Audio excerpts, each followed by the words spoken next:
नमस्कार, मैं अमित गोदियाल और आप देख रहे हैं उत्तराखंड का नंबर 1 डिजिटल चैनल पहाड़ टीवी।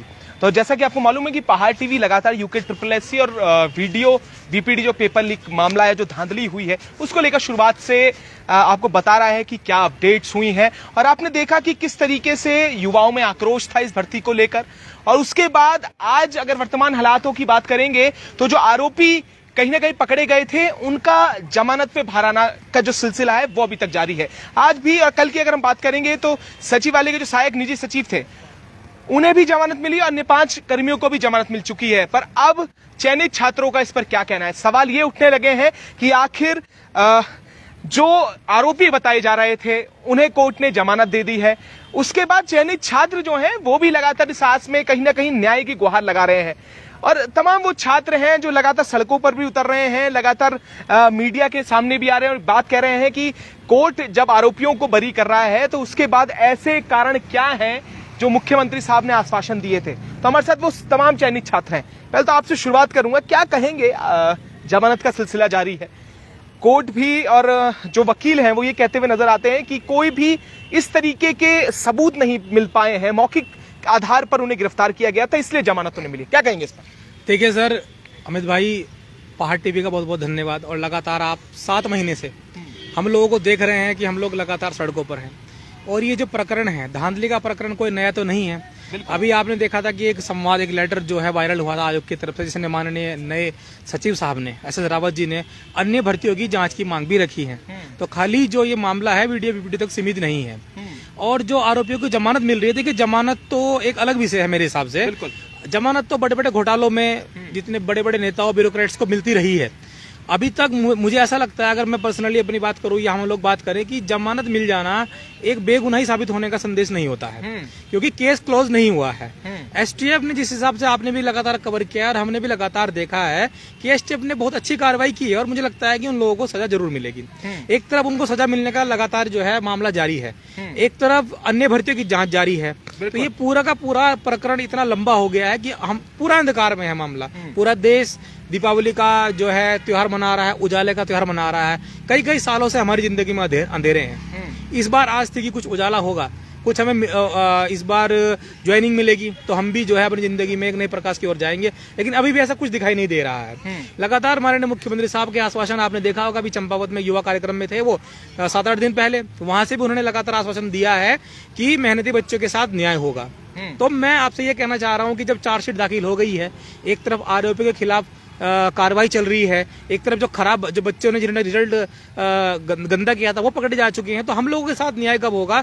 और हम लोगों को जो इसमें फेयर तरह के सिलेक्शन हुए हैं, हम लोगों को ज्वाइनिंग कब तक मिलेगी? तो मैं माननीय मुख्यमंत्री साहब से यही कहना चाहता हूं कि साहब, जो 10 बार आपने आश्वासन दिया है हमें, अब उसको धरातल पर उतारने का समय आ गया है। और मैं साथ साथ ये भी कहना चाहूंगा कि चूंकि सारी भर्तियां, जैसा कि माननीय सचिव साहब ने लेटर में लिखा था कि सभी भर्तियां RMS कंपनी के द्वारा कराई गई हैं, तो जांच सभी की होनी चाहिए। हम सभी की भर्तियों की जांच की मांग करते हैं, क्योंकि अगर एक ऐसा तो नहीं है कि सिर्फ एक ही वीडियो के लिए ही धांधली चल रही थी। लगातार इसमें 11 भर्तियां हैं और 5000 से ऊपर परिवार इसमें शामिल हैं। तो 5000 परिवारों का लगातार 6-7 साल का मामला है, क्योंकि 6 सालों के पेपर हैं वो सारे के सारे। तो 5000 परिवारों में से अगर 10% लोगों ने भी चीजों को खराब करने की कोशिश की है, तो उनको बाहर किया जाए, क्योंकि बहुत बड़ा आंकड़ा हो जाता है। 5000 लोगों को आप एकदम वो नहीं कर सकते। इसलिए आयोग ने भी संवाद जारी किया कि भाई, अभी आपने देखा होगा परसों एक और संवाद आया, जिसमें कहा गया है कि भाई हम कमेटी बना रहे हैं, हम स्वागत करते हैं उस कमेटी का। इसमें हम प्रशासनिक राय भी देखेंगे, विधिक राय भी देखेंगे, और जो फेयर लोग हैं उनको ज्वाइनिंग मिलनी चाहिए, और जो कल्प्रिट्स हैं वो बाहर होने चाहिए। तो मेरी माननीय मुख्यमंत्री साहब से यही जो है इस दिवाली पर एक यही रिक्वेस्ट है कि सर, हमारा जो पूरा का पूरा जीवन का प्रकाश है वो इसी भर्ती को लेकर है। और हम आपसे यही, आपका जो युवा है उत्तराखंड का, वो यही मांग करता है कि हमारे साथ न्याय हो। बहुत बहुत धन्यवाद आपका। ठीक है, न्याय होने की बात कर रहे हैं और सवाल वही है। देखिए, काफी इस भर्ती जो ये पूरा प्रकरण रहा, उसने न्यूज़पेपर में जगह बनाई है, तमाम युवा भी आक्रोशित हुए, सड़कों पर उतरे। पर सवाल अब है कि ये अब मामला दबता जा रहा है। अब कहीं ना कहीं जमानत के रूप में ये खबरें निकल कर आती हैं, और या तो जो शुरुआत में एक मामला था पर उस तरीके का नहीं रहता। क्या कहेंगे, कितनी आस? और ये सवाल इसलिए भी खड़े होने लगे हैं कि जमानत पे जब लोग आते हैं तो लोगों के अलग अलग रिएक्शंस होते हैं, लोग अलग अलग बातें करते हैं। लोग ये कहते हैं कि किस तरीके से, कि क्या कारण होगा कि जमानत से बाहर आ गए, क्या कारण होगा कि STF ने उन्हें गिरफ्तार किया था। उसके साथ साथ अब जो चयनित छात्र हैं उनके मन में भी सवाल है। कैसे देख रहे हैं पूरी चीजों को, STF की को तो लगातार आप देख ही रहे हैं, जैसे बता रहे थे कि स्टेट की जो जिन्होंने कार्यवाही की है उसमें वो संतुष्ट हैं, क्या कहेंगे इस पर? सर, हमने जो है एसटीएफ के जो एसएसपी सर हैं अजय सिंह, उनसे भी मुलाकात करी थी इस बारे में। तो मुझे लगता है कि देखो, जो पुलिस की जांच होती है वो कड़ी दर कड़ी उसको जोड़ा जाता है। तो अभी जो लोग पकड़े गए हैं, जितने 41 माफिया इसमें संलिप्त थे, तो वो कड़ी से कड़ी जोड़कर उनको देखा गया। अब हो सकता है कि कहीं पे थोड़ा किसी में जो है एविडेंस की कमी रही होगी। जो बीच में भी आया था एक प्रकरण, जब 4 माफियों को पकड़ा गया था, तो उनके ऊपर जो है जब वो जमानत की जा रही थी, तो उसमें कहीं ना कहीं जो है केस को स्ट्रॉन्ग करने के लिए फिर दलील दी गई। तो मुझे लगता है कि जिस प्रकार से कार्रवाई की है उत्तराखंड के इतिहास में, एसटीएफ ने जो कार्रवाई अभी तक करी है, उसके हिसाब से मुझे लगता है, मुझे उम्मीद है कि जो है जो लोग इसमें माफिया हैं इनको बिल्कुल नहीं छोड़ा जाएगा और इनको जो है कड़ी से कड़ी सजा दी जाएगी। और जमानत का मतलब ये है कि भारत में क्योंकि संविधान है और जो कोर्ट है उसको इसमें राइट है कि वो जो है किसी को जमानत दे सकता है। तो मुझे लगता है कि अभी उन पे जो है उनको कहा गया है कि आप देश छोड़ के नहीं जा सकते, और अभी भी उनका मामला जो है, उनको 1 लाख रुपए का जो बॉन्ड भरा है उस पर उनको रिहाई मिली है। तो ज्यादा दिन नहीं वो बच पाएंगे। और मैं रिक्वेस्ट भी करूंगा सरकार से, एसटीएफ से, कि उनके खिलाफ जो है पुख्ता जो है सबूत इकट्ठा करके उन्हें जो है इस बार कड़ी से कड़ी सजा देकर एक नजीर पेश की जाए, जो हमारे मुख्यमंत्री कहते हैं। ये तो सवाल है ही। सवाल ये भी है कि आखिर जो गिरोह है, क्योंकि गिरोह बहुत बड़ा है और इतनी गिरफ्तारियां हो चुकी हैं, क्या ये गिरफ्त में आ पाएगा? सवाल ये भी है कि जो भर्तियों में घोटाले हो रहे हैं, क्या वो थम पाएंगे इस उत्तराखंड में? आरएमएस जैसी कितनी ऐसी ना जाने कितनी कंपनी होगी जो इस तरीके की पेपर कराती होगी, और अलग अलग प्रदेश के ये हालात हैं। और इस उत्तराखंड में जिस तरीके से आरएमएस कंपनी ने किया है, तो युवाओं के साथ तो छल हुआ है। आखिर रोक कैसे लग पाएगी, कैसे रुक पाएगा ये पूरा प्रकरण, इस पे भी सवाल है। पर सवाल ये भी है आपसे, कैसे देखते हैं, क्योंकि जांच एक तरफ चल रही है, किस तरीके से एक आस है आप लोगों को, जैसे आप कह रहे हैं कि मुख्यमंत्री साहब से आपको आस है, उन्होंने एक आश्वासन भी दिया है कि जो मेहनती उनके साथ न्याय होगा, पर साथ ही एक बड़ा सवाल निकल कर आता है, जो आने वाले छात्र हैं, क्या ये गिरोह जिसे आप देख रहे हैं पूर्ण रूप से समाप्त हो पाएगा? अपनी नजर से कैसे देखते हैं? जी, मैं ये कहना चाहता हूँ कि जैसे आपने बोला कि मुख्यमंत्री जी से आपको आस है, तो आस तो हमें बहुत ज़्यादा है, क्योंकि मैं एक बीपीएल फैमिली से बिलोंग करता हूँ। और होता यह है कि एक जो गरीब बच्चा है, सबसे पहले तो उसके पास जो पढ़ने लिखने के जो संसाधन नहीं हो पाते हैं भरपूर, और वो अपने आप को जो है इतने संसाधनों से भरपूर नहीं पाता है कि वो किसी भी एग्ज़ाम के लिए बहुत अच्छी तरीके से तैयारी कर पाए। जैसे तैसे करके मैंने भी अपने संसाधन जुटाए और मैंने इस वीडियो बीपीडीओ में अपना स्थान बनाया। इसके साथ साथ अन्य भी परीक्षाओं में मेरा स्थान बना है। लेकिन सवाल अब यहाँ पर यह है कि एक तरफ तो सरकार ये चाहती है कि उत्तराखंड को जो भ्रष्टाचार से मुक्त करना है, जिसके तहत उन्होंने जो है काफ़ी ज़्यादा गिरफ्तारियां भी यहाँ से हुई है। अब सवाल ये नहीं है कि आप उनके साथ क्या कर रहे हो, क्योंकि जो कानूनी कार्रवाई होगी वो तो उनके साथ होगी ही होगी। अब कोई इतना जब सरकार जो है 41 गिरफ्तारियों को पकड़ चुकी है, तो ऐसा तो कहीं से भी नहीं दिखता है कि वो मतलब उनको छोड़ेंगी। पर दूसरा सवाल ये है कि क्या हम गरीब लोगों की जैसे आजकल दिवाली का प्रकरण चल रहा है, तो क्या हम गरीब लोगों ने तो कभी सपना देखा था कि हम भी सरकारी नौकरी में सेलेक्ट होंगे और हमारा भी कहीं ना कहीं ये सपना होगा कि हम भी अपने परिवार को जो है एक दिवाली पे एक अच्छा तोहफा देंगे, हम भी अपने बीवी बच्चों के साथ अपनी दिवाली मनाएंगे। लेकिन मेरा 4 साल का छोटा बेटा है, मम्मी मेरी हैंडीकैप है, बड़ा भाई मेरा हैंडीकैप है, पिताजी मेरे 60+ हैं और वो वृद्धावस्था पेंशन पे हैं, और अभी भी वो मेरे लिए जो है नौकरी कर रहे हैं। आप खुद सोचिए कि अब मैं घर नहीं जा पा रहा हूँ। मेरा छोटा बेटा है, मुझे बोलता है कि पापा घर आ जाओ, दिवाली में पटाखे लाओ, ये करो वो करो। अब बताओ मैं क्या करूँ? हमारी तो आस पूरी तरीके से ये है कि मुख्यमंत्री जी हम गरीब लोगों के बारे में ज़रूर सोचें, क्योंकि हमारे पास अब कोई ऐसा विकल्प नहीं बचा हुआ है हम दोबारा से तैयारी करें, क्योंकि नहीं हो पा रही है। हमारे पास जो है कर्ज भी बहुत ज़्यादा चढ़ चुका है, अब हम दोबारा अपने आप को तैयारी के लिए नहीं बना पा रहे हैं। तो कहीं ना कहीं हम ये कहते हैं मुख्यमंत्री जी से कि सर आप एक युवा मुख्यमंत्री हैं और हमारे पास अब कोई भी संसाधन नहीं है कि हम दोबारा से अपने आप को प्रिपेयर कर पाएं। आप हमारे साथ न्याय करिए और हमें जल्दी से जल्दी नियुक्ति दीजिए। बिल्कुल, एक सबसे बड़ा सवाल ये है कि दिवाली, क्या इस दिवाली रोशन हो पाएंगे घर? और हमने आज सुबह ही एक लाइव दिखाया जिसमें आउटसोर्सिंग, हमने वो कर्मचारियों का दर्द भी दिखाया जिसे 7 माह से वेतन नहीं मिला। ऐसी एक छात्र है, ऐसी एक पीड़ा है कि एक व्यक्ति है, एक युवा है जिसका एक 4 साल का बेटा है, वो घर नहीं जा पा रहा। और एक बड़े भाई हैं जो विकलांग है, दिव्यांग हैं, हमारे साथ और भी युवा हैं, उनसे पूछेंगे कि पूरे प्रकरण को, और अगर UKSSC वीडियो पेपर लीक को देखा जाए, शुरुआत से ही ये जो चीजें चलती रही हैं, युवाओं का आश्वासन, युवाओं की हिम्मत कैसी है, पूरा प्रकरण को कैसे देखते हैं? कुलदीप जी कैसे देखते हैं पूरे मामले को, और कैसे अब क्या देख रहे हैं, कहाँ आस? क्योंकि हमने लगातार ये भी देखा, आस टूटती हुई आपकी नजर आई है, फिर पुष्कर सिंह धामी का वो बयान, उसके बाद कहीं ना कहीं एक मोटिवेशन मिला था कि हाँ कुछ अच्छा होने वाला है। क्या इस दीपावली में कुछ अच्छा होगा, या इस दीपावली में घर रोशन होंगे, जो सही मायने में घर रोशन हो जाते हैं? सर देखिए, हमारी लड़ाई जो स्टार्ट हुई थी, जब से हमारा 7 अप्रैल से रिजल्ट आया था, लगातार हम लोग अपनी लड़ाई तब से लड़ रहे हैं। और आज आप देखिए कि अक्टूबर लास्ट आ चुका है, तब भी हम अपनी लड़ाई लड़ रहे हैं। सर परसों आपको पता होगा दिवाली है, ठीक है, और आज धनतेरस का त्योहार है, और आज हम परेड ग्राउंड पे हैं। सर अब हम क्यों हैं यहाँ पे? अगर हम लोग मेंटली अगर बहुत अच्छे मतलब खुश होते, मेंटली बहुत परेशान नहीं होते, तो हम खुश होते, हम आराम से अपना त्योहार मनाते। हम यहाँ पे क्यों आते? हम क्यों हैं सर यहाँ पे? आप बताइए। हम इसीलिए हैं यहाँ पे क्योंकि हम लोग बहुत ज्यादा परेशान हैं। हमने क्या सोचा था कि यार चलो ठीक है कि जो एक छात्र होता है ना सर, उसका जो जीवन होता है वो संघर्ष का होता है। वो सोचता है कि ठीक है मैं तैयारी करूंगा, 5-7 साल तैयारी, जो भी टाइम लगता है, मैं इस पर्टिकुलर रिक्रूटमेंट के लिए तैयारी करूंगा। अगर मेरा सिलेक्शन हो जाएगा तो उस दिन मैं दिवाली मनाऊंगा, होली मनाऊंगा, सारे त्योहार उसी दिन मनाऊंगा। उसी दिन मेरा मतलब लाइफ का जो सपना होगा पूरा होगा, तो मेरे लिए सबसे बड़ा मोमेंट वही होगा।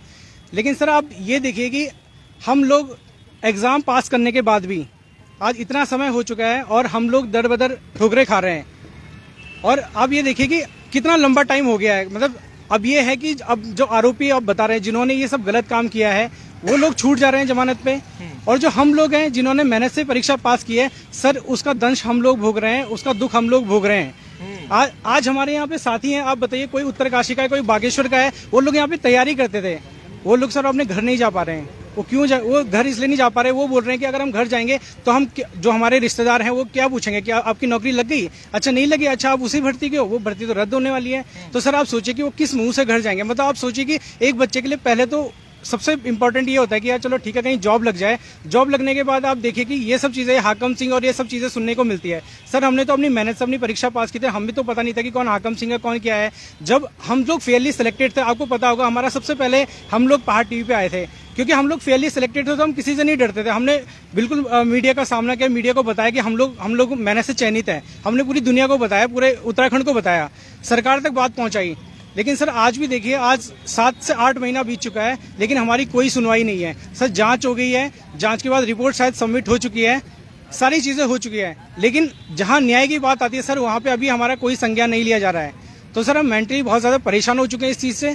हम मतलब एक मंत्री से लेकर संतरी तक सबसे मिल चुके हैं, सबसे बात कर चुके हैं, लेकिन हमारे साथ न्याय नहीं हो रहा सर। हम जस्टिस चाहते हैं, हमें न्याय चाहिए, हमें नियुक्ति चाहिए सर।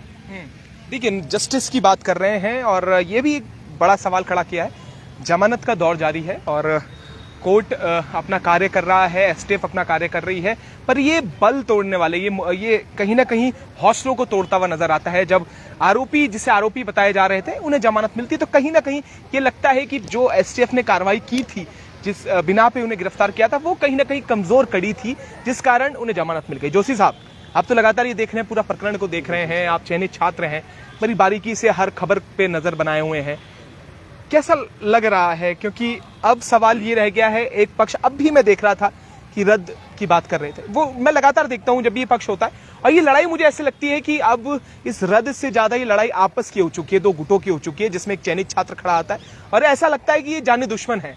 ये व्यक्ति अब, जो कल तक आप एक दूसरे के साथ बैठकर पढ़ाई करते थे, अब वो जाने दुश्मन की तरह नजर आते हैं, जो ये कहते हैं कि रद्द होनी चाहिए, और तमाम ऐसे कमेंट करते हैं। क्या कहेंगे इस पर?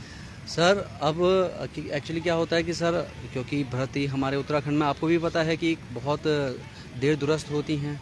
2016 के बाद इतने बड़े स्तर में इस बार ही पोस्ट आई थी, और ये अगर इस इतने बड़े स्तर में जब पोस्ट आई थी तो ये सबके लिए मौका था, और कई लोग इसमें चूक गए।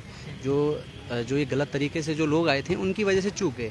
हाँ, मेन विवाद सर यहीं पर है, जो हमारी आपसी रंजिश है, क्योंकि अब सर आपको भी पता है कि सिलेक्शन लेना एक बहुत ही डिफिकल्ट टास्क है। हम लोगों का तो सिलेक्शन हो गया, और जो बच्चे इसमें रह गए थे, हाँ उनको थोड़ा जरूर बुरा इस बात का लगता है कि भाई कि उनका अधिकार किसी और ने ले लिया, इसीलिए वो लगातार रद्द की जैसी बात उठाते हैं। लेकिन सर उनको भी अगर उनसे भी पूछें तो इसमें वो भी जानते हैं कि कई लड़के जो हैं जो अपनी मेहनत से निकले हुए हैं। और सर जो आज अगर भी प्रेजेंट टाइम की बात करें, जो बच्चे कुछ नंबर से रुक रहे थे अब वो भी चाहते हैं कि सर कि वापस से जो रिजल्ट फिर से बने और उनको भी उनका जो स्थान था वो वापस मिले। तो शायद अभी तो फिलहाल प्रेजेंट टाइम में हमारे आसपास जितने भी मेरे दोस्त यार थे जो पहले किसी कारणवश रद्द की बात करते थे, अब वो भी अब नियुक्ति की बात करते हैं। वो भी चाहते हैं कि जो उनके साथ और उन दोबारा रिजल्ट निकाल करके उनको भी क्या मौका मिले, दोबारा उस रिजल्ट में आने का उनको भी मौका मिले सर। तो देखिए ये है, पर सवाल यही है कि समन्वय बन पाएगा और जो ये आपस में दो गुट नजर आते हैं, क्योंकि उत्तराखंड में भर्तियों का जो सिलसिला हमने देखा है कि किस तरीके से कोई भर्ती आती है और उसके बाद न्यायिक प्रक्रिया में चली जाती है, कोर्ट के दरवाजों तक चली जाती है। तो क्या इंतजार ही युवा करता रहेगा? क्या सही तरीके से आरएमएस जैसी कंपनियां जो हैं, सिंबाल साहब आपसे भी प्रश्न करूंगा मैं आखिरी जाते जाते, क्योंकि सवाल आपका नहीं आने वाली जनरेशन्स का होगा, आने वाली पीढ़ियों को होगा, क्योंकि आप जब भी तो तैयारी कर रहे हैं, आपकी जनरेशन जो आने वाली होंगी उनके लिए भी एक नाजीर कहीं ना कहीं सेट होनी चाहिए, एक नाजीर पेश होनी चाहिए, जिससे ये पता चले आने वाली फ्यूचर की जनरेशन्स को कि अब उत्तराखंड में जो पेपर होंगे वो सही तरीके से होंगे। क्योंकि आश्वस्त नजर नहीं आते, चाहे विभाग बदल दी जाए, चाहे आयोग बदल दिए जाए, तो क्या श्योरिटी रहती है कि पेपर जो है सही तरीके से होंगे? ये सवाल अब कहीं ना कहीं है। सर मैं ये कहना चाहता हूँ कि देखो जो हमारे पेपर हैं, जो आने वाले पेपर हैं, देखो आयोग वही चेंज हुआ है, यूकेपीएससी हुआ है, पर जो मुझे लगता है बड़े बड़े तौर पे कि देखो आयोग अपना परीक्षा कराने के लिए तो करता है, पर वो एग्जाम कराने के लिए किसी एजेंसी को पेपर देता है। अब उसी एजेंसी पे कहीं ना कहीं विश्वास होता है कि जो है ये एजेंसी जो है विश्वास करेगी। अगर उसने विश्वासघात कर दिया आने वाले समय में भी, जो आने वाले ये पटवारी है, पुलिस है, फॉरेस्ट गार्ड है और भी पेपर हैं, तो उसमें किसी ने विश्वासघात कर दिया तो हम लोग, जैसे अभी मैं हूँ, हम लोगों पे लोग ट्रस्ट करते नहीं करते हैं, पर जो लोग पढ़ रहे हैं, जो अभी तैयारी कर रहे हैं, जो कोचिंग में है, कोई लाइब्रेरी में बैठा हुआ है, तो वो कहीं ना कहीं ये सोचता होगा कि नहीं मैं तो मेहनत कर रहा हूँ, मैंने तो अपना एग्जाम निकालना है। हम लोगों ने भी वही सोचा, हमने सिस्टम के अंदर एग्जाम दिया हुआ है, हमारा आयोग यूकेएसएससी है, सरकार वही है, तो हमने विश्वास करके जो है ये पेपर निकाला है। तो अब कहीं ना कहीं हमारा जो है विश्वास तब बनेगा जब हमें जो है उसका प्रतिफल मिलेगा, हमें लगेगा कि न्याय। और मैं ये कहता हूँ जो हमारे नए अध्यक्ष आए हैं मारतोलिया जी, उन्होंने कहा कि जो है हम आयोग की साख को दोबारा बनाएंगे। तो आयोग की साख जो है तभी बनेगी जब हम लोग जो अभी जो भर्तियां फंसी हुई है इनमें लोगों को ज्वाइनिंग मिलेगी, उसमें न्याय होगा। तो आने वाला जो बच्चा है जो तैयारी कर रहा है वही सोचेगा कि अगर भविष्य में ऐसी स्थिति पैदा हुई तो जो मैंने पढ़ाई की है उसमें मुझे न्याय जरूर मिलेगा। अगर इसमें कुछ गड़बड़ हो जाएगा तो वो बच्चा, उसका विश्वास भी उन किताबों से उड़ जाएगा। मैं ये कहना चाहता हूँ कि आयोग अगर वो कहीं जो है, जो हमारे अध्यक्ष जी हैं वो ये सुनते हैं इस न्यूज ये मीडिया बाइट को, तो मैं उनसे यही रिक्वेस्ट करूंगा कि आप न्याय कीजिए। इससे क्या होगा कि जो अभी बच्चा पढ़ रहा है उसके अंदर आत्मविश्वास जागेगा, कि क्योंकि भरोसा नहीं है कि कभी, क्योंकि पटवारी में जो यूपी में भर्ती हुई थी उसके बाद एसआई की भर्ती भी लगातार वहां पे धांधली चल रही है, एक के बाद एक वहां बुलडोजर भी चला, फिर भी जो है लगातार, क्योंकि माफिया हैं और माफियों का कोई पता नहीं है, वो फिर जो है कहीं ना कहीं से सेंध मार सकते हैं। तो ऐसे में जो मेहनती बच्चा है, जो अपनी मेहनत के दम पे आया हुआ है, तो उसे कहीं ना कहीं जब फल नहीं मिलेगा तो वो असंतोष उसके अंदर जो जागेगा। हम लोग आज की डेट में हम लोग यहाँ पे हैं, ठीक है। आज तक तो हम ये सोच रहे थे कि चलो हम पिछले साल तो हमने दिवाली इसलिए नहीं मनाई कि हमारे पेपर नजदीक है, हमें तैयारी करनी है। इस बार जो है हम किस मुंह को लेके जो है घर में जाएं। मैं इससे पहले गांव में गया था तो गांव वाले कहने लगे कि यार तुम जो है वीडियो ही बना रहे हो। मैंने कहा मजाक में मैंने कह दिया हम वीडियो बनने गए थे पर आप वीडियो बना रहे हैं। तो ये ऐसी हम तो सरकार से रिक्वेस्ट करेंगे, आप नौकरी कब देंगे वो तो पता नहीं, पर हमारे ऊपर जो कलंक लगा है उसका क्या होगा, ये सबसे बड़ा सवाल रहेगा। ये बड़ी अच्छी बात कही आपने। ये एक उदाहरण दिया है कि वीडियो बनने चले थे पर आप वीडियो बना रहे हैं, ये बड़ा अच्छा एक वो है। और इस प्रदेश में युवा भी यही, जो प्रश्न जिन्होंने ये वीडियो की परीक्षा दी हो, वो इसी पूरे फॉर्मेट पे चल रहा है कि वीडियो बनने चले थे और वीडियो अब बना रहे हैं, कभी सड़कों पर तो कभी परेड ग्राउंड पर। बस सवाल यही रहेंगे कि जमानत मिल रही है तो हौसले कहीं ना कहीं टूटते हुए नजर आते हैं उस पे भी, और लोगों में भी अलग अलग सोशल मीडिया पे अगर बात करें तो लगातार कमेंट्स आते हैं जिसमें ये देखा जाता है कि किस तरीके से, जिस तरीके से जितनी तेजी से गिरफ्तारियां हुई थी उतनी तेजी से जमानत का जो सिलसिला है वो चल पड़ा है। पर आखिर इन युवाओं का सुनवाई कब, जो लगातार ये मांग कर रहे हैं, जिसका पुष्कर सिंह धामी साहब ने भी संज्ञान लिया था, आश्वस्त किया था कि इस भर्ती में जो ईमानदारी से और जो सही तरीके से आएगा उसे ज्वाइनिंग मिलेगी। हम भी लगातार इस पर अपडेट आपको करते रहेंगे। तब तक के लिए जुड़े रहिएगा और देखते रहिएगा भारतीय।